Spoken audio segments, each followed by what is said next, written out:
Welcome back to Battles Beyond Time. Today we're diving into part 2 of the Trojan War saga. Last time we left off with the Greeks and Trojans locked in a stalemate. The Greeks were camped outside Troy's walls, probably wondering why they didn't just pack snacks for this whole 10-year war thing. But today things are about to get personal. We're talking pride, rage, and one of the most dramatic duels in history. So grab some popcorn, because this is where the story gets good. Let's dive in. First, let's set the stage. The Greeks are stuck outside Troy, and their best warrior, Achilles, he's sulking in his tent. Why? Because Agamemnon, the Greek commander, took his war prize, a woman named Briseis. Now, I know what you're thinking. Really? A war prize? That's what this is about? But here's the thing. In ancient Greece, your war prizes were a big deal. They were a symbol of your honor and status. So when Agamemnon took Briseis, it wasn't just about the girl, it was about respect, or lack thereof. Without Achilles, the Greeks are getting wrecked. Hector, the Trojan hero, is leading charge after charge, and the Greeks are losing ground fast. At this point, Agamemnon is probably thinking, maybe I shouldn't have messed with the guy who's basically a one-man army. But pride is a funny thing. It's hard to admit you're wrong, especially when you're a king. So the Greeks keep fighting, and the body count keeps rising. Enter Patroclus, Achilles' best friend, and possibly the only person who could talk sense into him. Patroclus was like, dude, the Greeks are getting slaughtered out there. At least let me borrow your armor to boost morale. And Achilles, after some serious sulking, finally agrees. But here's the question. Was this a good idea? I mean, sending your best friend into battle wearing your iconic armor? What could possibly go wrong? Patroclus charges into battle. The Greeks rally behind him, and for a moment, it looks like they might actually win. The Trojans see Achilles' armor and panic, thinking the legendary warrior is back. But then, Hector shows up. Hector, the Trojan hero, sees through the disguise and thinks, wait a minute, that's not Achilles.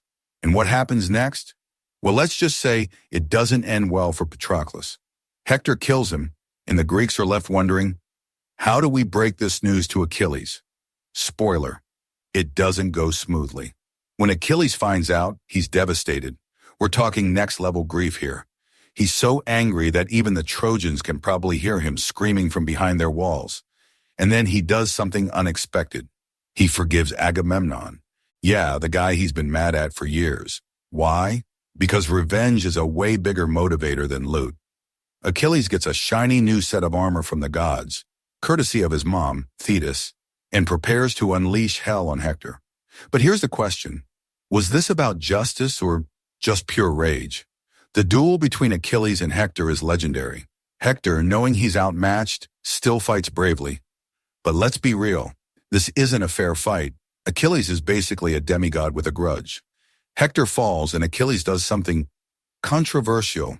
He ties Hector's body to his chariot and drags it around Troy. Why? Was it to send a message, or was Achilles just that angry?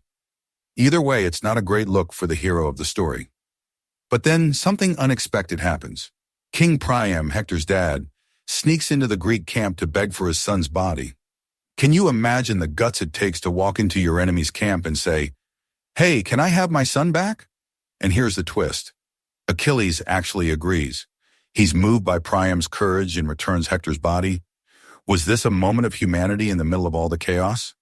Or was Achilles just tired of being angry? Either way, it's a powerful moment.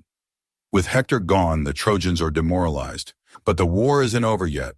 The Greeks are still outside the walls, and they're getting desperate. Enter the Trojan Horse, the ultimate trick. But we'll save that story for part 3, because trust me, it's a doozy. So where does this leave us? The Greeks are still outside Troy's walls, Achilles is still angry, and the Trojans are mourning their greatest hero. But the war isn't over yet. In part 3, we'll talk about the Trojan Horse, the fall of Troy, and whether any of this was worth it. Until then, let me know in the comments. Was Achilles a hero or just a really angry guy with great PR? Don't forget to like, subscribe, and hit that bell icon for more Battles Beyond Time. See you in the next video.